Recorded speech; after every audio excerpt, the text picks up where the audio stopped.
ये जो एक डाउट आया है, ये टीएस ग्रेवाल का इलस्ट्रेशन 16 क्वेश्चन, पेज नंबर है इसका 15.27। ठीक है, ये पेज, इस क्वेश्चन को हम डिस्कस कर रहे हैं। अब इसके अंदर ये 1 अप्रैल 18 को एक मशीन खरीदी है 1,20,000 की, फिर एक 30 सितंबर को खरीदी है 20,000। तो ये 1 अप्रैल 18 को खरीदी और ये 20 सितंबर खरीदी, इसमें तुमको कोई प्रॉब्लम नहीं है। प्रॉब्लम यहाँ पे आया एक 30 जून 2020 को one of the original machines which had cost ₹5,000 was found to have become obsolete and was sold for scrap. अब यहाँ पे वो कह रहे हैं कि ओरिजिनली हमने खरीदी थी कभी 5,000 की, वो बेच दी। अब पहली मशीन खरीदी गई है 1 अप्रैल 18 को, दूसरी मशीन खरीदी गई है 30 सितंबर 19 को। अब ये 5,000 की मशीन दोनों में से कोई भी हो सकती है, लेकिन बेटर तरीका ये होगा जब दिया ही नहीं है कि 5,000 इसे 1,20,000 में से कि 5,000 ये 20,000 में से, वी डोंट नो, तो we should assume it to be out of 120। Original machine इसी को कहना चाहिए क्योंकि ये सबसे पहले खरीदी हुई है, ओरिजिनल मशीन हम इसमें से मान। तो 1,20,000 की जो मशीनें खरीदी गई होंगी, इसमें 2-3 मशीनें होंगी, उसमें एक मशीन जो 5,000 रुपए की है वो ऑब्सोलीट हो गई, वो हमने बेच दी और उसकी जगह 8,000 की नई मशीन है। तो अब सवाल उठता है कि कब ऑब्सोलीट हुई है? ये ऑब्सोलीट हुई है 30 जून 2020, खरीदी कब थी? 1 अप्रैल को। तो 1 अप्रैल से 31 मार्च यहाँ हमने डेप्रिसिएशन लगाया, फिर 1 अप्रैल 19 से 20 मार्च यहाँ लगाया, फिर यहाँ पर जाके वो मशीन ऑब्सोलीट हुई है जून 2020। ये पूरे साल यहाँ पे मशीन चली, पूरे साल यहाँ पे मशीन चली, और यहाँ पे 1 अप्रैल से जून मतलब 3 महीने थर्ड ईयर मशीन चली। तो गिरिराज इसके अंदर तुमको ये निकालना पड़ेगा कि जो मशीन हमने 30 जून को बेची है उस दिन उस मशीन की बुक वैल्यू क्या है, जिस दिन बेची उस दिन की बुक वैल्यू निकालनी पड़ेगी। लेकिन इसके पहले जो हमने डेप्रिसिएशन लगाया है वो लगाया है 31 मार्च 2020। तो हम क्या करेंगे, 1 अप्रैल 18 से 31 मार्च 19 का एक साल हो गया, फिर दूसरा साल हो गया हमारा। मैं इसमें एक काम करता हूं कि let us take it that way, हम ओरिजिनल मशीन है तो हम यहाँ पे ले लेते हैं कॉस्ट ऑन, ओरिजिनल की डेट नहीं दी है तो ओरिजिनल डेट हमने 1 अप्रैल 18 माना है। 1 अप्रैल 18 को कितने की थी? 5,000। तो डेप फॉर 18-19 का डेप्रिसिएशन लगाया। 18-19 माने इस साल, ये 1,20,000 की मशीन है, इसके ऊपर टोटल के ऊपर 18,000 डेप्रिसिएशन लगाया, लेकिन इसे 5,000 पे कितना लगाया होगा? 15% के हिसाब से, दैट इज 750। तो इसका जो बुक वैल्यू हमारी आई होगी 1 अप्रैल 19 को, जो बुक वैल्यू आएगी वो आएगी 4270। फिर हम डेप लगाएंगे 1920 का, 15% स्ट्रेट लाइन है, डब्ल्यूडीवी मेथड सर, डब्ल्यूडीवी इसका 15%, 425 425 तो 425 तो 10% हो गया, और 212 रुपए 50 पैसे 6 महीने का हो गया। ये कितना हो गया? 637.5। तो मैं इसको राउंड फिगर कर लेता हूँ, 637 रुपीज डेप्रिसिएशन हो गया 1920। फिर बुक वैल्यू आ गई 1 अप्रैल 20 को, 10 में से 7 गया 3, 4, 1 एंड देन 12 में से 6, 3613, ये आ गया 1 अप्रैल 20। फिर 1 अप्रैल 20 को हमने इस साल आ गया, इस साल हमने ये मशीन 3 महीने चलाकर बेची, तो 3 महीने का डेप्रिसिएशन लगाना पड़ेगा इसको। तो 3 महीने का डेप्रिसिएशन हम जब लगाएंगे तो ये 3613 पर 15%, 3 महीने का डेप्रिसिएशन कितना अमाउंट आ रहा है? ये अमाउंट कैलकुलेट करो।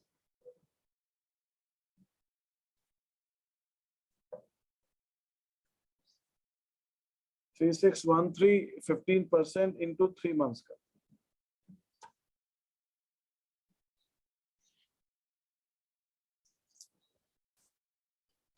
$3613 15 मंथ्स का डेप्रिसिएशन।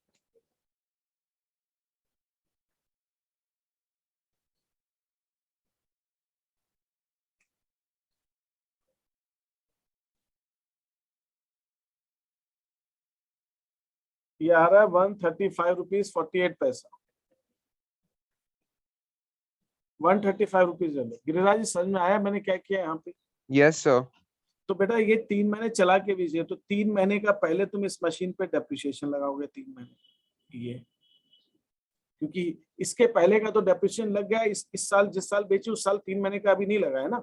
ये 750 डेप्रिसिएशन लग चुका है, जो 18,000 लगाया ना इसमें 750 इस मशीन का हो, ये 637 भी लग गया, ये जो हमने 16,800 लगाया इसमें 637 दूसरी मशीन का इसका हो, तो ये 2 साल का तो लग गया। लेकिन जिस साल हमने बेचा है उसमें 3 महीने यूज कर, तो 3 महीने का डेप्रिसिएशन लगाएगा। तो इसका मतलब जिस दिन हम बेच रहे हैं उस दिन इसकी वैल्यू क्या है, 3613 में 135 रुपीज डेप्रिसिएशन लगा। तो जिस दिन हम बेच रहे हैं उस दिन की एसेट की बुक वैल्यू आ जाएगी, कितनी आ जाएगी बुक वैल्यू, 13 में से 5 गया 8, 10 में से 3 गया 7, 5 में से 1 गया 4, 3478 बुक वैल्यू आ जाएगी। अब 3478 बुक वैल्यू है जिस दिन हम बेच रहे हैं। कितने बेची हमने, 500, तो 500 में हमने बेच दी, 500 और कम कर दो तो 500 बेच दी, तो 3478 में 500 माइनस कर दो, 2978, ये हमारा डेप्रिसिएशन, ये हमारा लॉस है। ऐसे लगाया सर ये 500 का कंसेप्ट मुझे समझ नहीं भाई, आया। आपके पास जिस दिन आप बेच रहे हो उस दिन के एसेट की बुक वैल्यू कितनी है, ये 3478 समझ में आया क्या।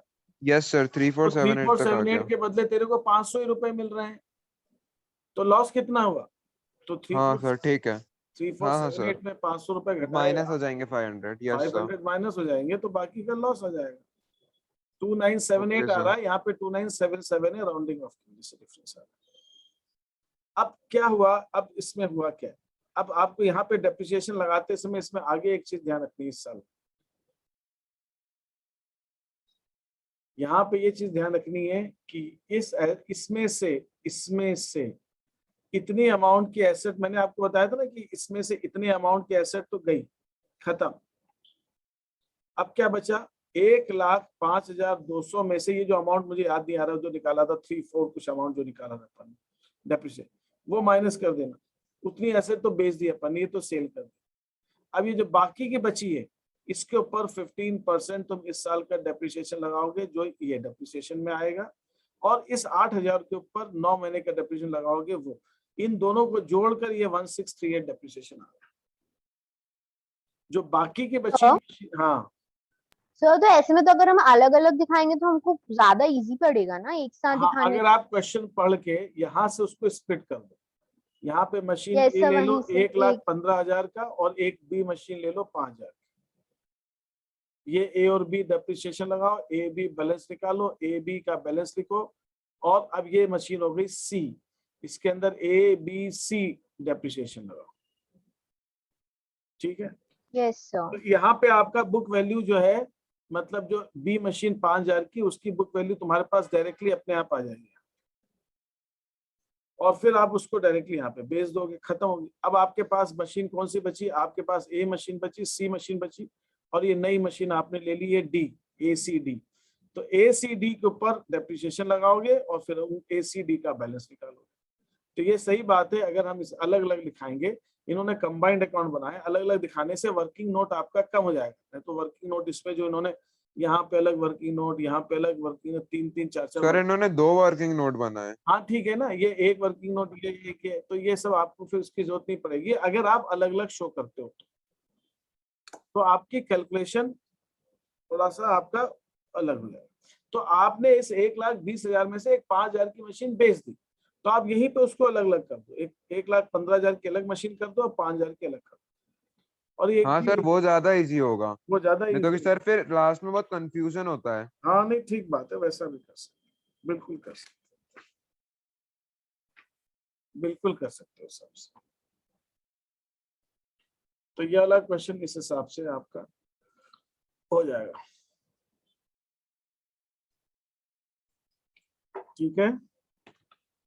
Yes sir. और कोई चीज पूछनी है नो सर। तो आप ट्राई करें क्वेश्चंस को, फिर आगे हम कल कंटिन्यू करते हैं। आज थोड़ा सा लेट भी हो गई क्लास में कुछ ना कुछ कारण से। डेप्रिसिएशन हमारा पूरा हो गया इस शीट के बाद। नहीं, अभी आपको बस मुझे प्रोविजन मेथड में सेल के क्वेश्चंस कराने, जो मैंने आपको कल शीट भेजी उसमें सेल के नहीं दिए मैंने क्वेश्चंस। सर आपने 7, 8, 9, 10 में दिया है ऐसे। नहीं, सेल नहीं दिया होगा मैंने, सेल अलग कर लिया, या उसमें मल्टीपल एसेट्स नहीं दी होंगी। मैंने एक चीज छोड़ दी है उसके अंदर, बस एक चीज ये छोड़ी है कि प्रोविजन मेथड जब हम मल्टीपल एसेट्स, हाँ सर, एक वो नहीं है, सिंगल एसेट के साथ है वो। सिंगल एसेट है उसको बेच दिया, वो उसमें लास्ट में मैंने दिए होंगे 1-2 क्वेश्चन, बस ज्यादा नहीं दिए। वो मैंने सोचा था मैं करवाऊंगा एक क्वेश्चन आपको पूरा, तो वो है, और एक मल्टीपल एसेट्स है वो है, बाकी इसके बाद फिर डेप्रिसिएशन पूरा आ जाएगा। फिर इसके बाद इसमें थ्योरी बचेगी, प्रोविजन और डेप्रिसिएशन, प्रोविजन रिजर्व्स वगैरह की, वो थ्योरी आपको समझाएगी। तो उसके बाद फिर हम क्या शुरू